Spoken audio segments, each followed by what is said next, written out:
Chapter 10, The Duplicator. Jonathan didn't know it, but he had just given me a fantastic idea. Duplication.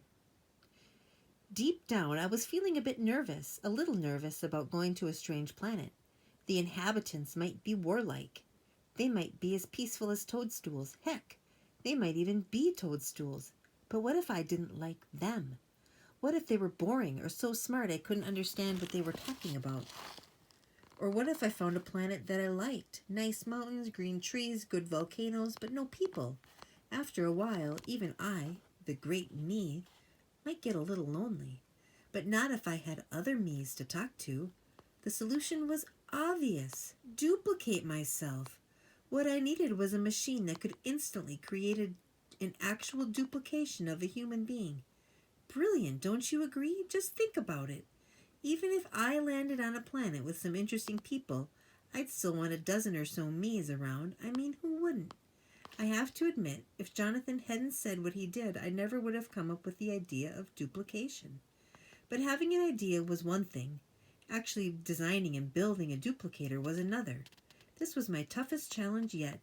After dinner, I went to my room and locked the door. Then I climbed into bed, pulled the covers over my head, and just lay there, trying to come up with a brilliant idea. But I wasn't getting anywhere. In fact, I fell asleep without a single breakthrough. That night, however, I had a dream. Next to my bed, I have a globe of planet Earth. I've had it since I was a little kid, younger than Jonathan. In my dream, my bedroom is crowded with globes. There are 5 of them on my desk, 10 in my closet, and my floor is wall-to-wall globes, all of them spinning. I hear the phone ring and jump out of bed to answer it. But all of a sudden, I fall into a giant space, like a football stadium filled from top to bottom with nothing but globes. When I woke up, it hit me. Parallel universes. I don't have to build a machine that actually makes new me's. An endless number of me's, exact copies of myself, already exist in parallel universes. All I have to do is make a machine to suck them out of their world and into mine. The idea was solid, but could I make the math work? I sharpened some pencils, opened my special notebooks, and dug in. Once again, I amazed myself. In mere minutes, I solved problems teams of professors armed with rooms of supercomputers wouldn't begin to understand for decades. The design work went quickly too. I decided to build a large model first, work out the glitches, then build one small enough to fit inside Starjumper. It was a smart plan, but it meant I was going to need more cardboard boxes. Luckily, it was Saturday, Mom's regular shopping day, so I asked if I could go along. Why this interest in shopping lately, she wanted to know. I need some more boxes, I began. For my castle, cried Jonathan. If you don't mind, I think I'd rather pick up the boxes for you, Alex, said Mom. Jonathan already asked to come along, and I'm not up to dealing with both of you fighting in the store. That's okay, I said. I'd rather not be anywhere he is anyway. Oh, yeah? Me neither, said Jonathan, poking his head out from behind Mom's butt and making this squinty-eyed imp face of his. This is exactly what I mean, said Mom with a sigh. I was glad when they finally got in the van and drove away. At last, some peace and quiet. I quickly gathered the spare parts and additional pieces I would need when the cardboard arrived.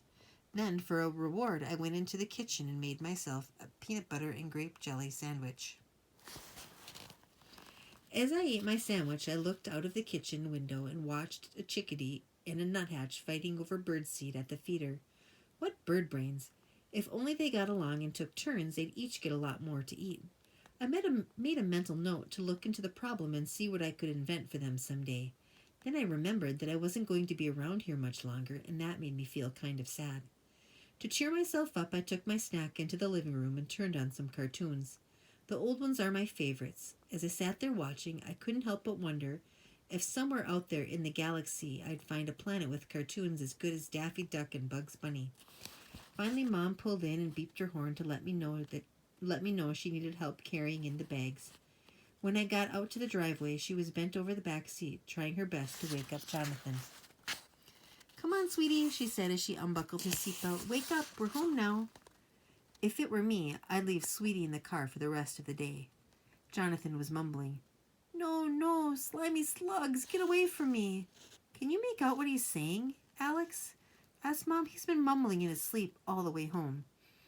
Beats me, I replied and checked out the boxes. She got all the right sizes and a few extras. I was thrilled. Thanks, Mom, I said. These are great.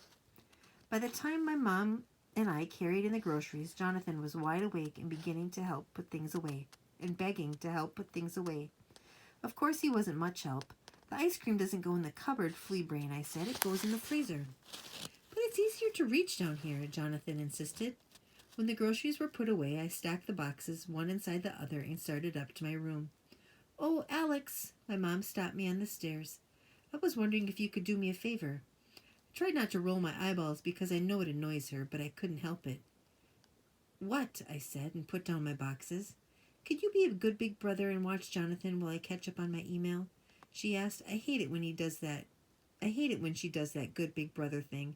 It's so hard to concentrate when he's around, and... You can say that again, I said. Please, said Mom, giving me her best sad-eyed puppy look. I did get those boxes for you. Okay, I gave in. Where is the little brat? Right here, said a voice directly behind me. I swear that kid is half leprechaun, and I'm not a little brat. Jonathan had taken one of my boxes and put it over his head so only his feet were visible. Okay, you're not a little brat, you're a big brat, a gigantic brat. Is that better? Much better, said Jonathan, and we went upstairs.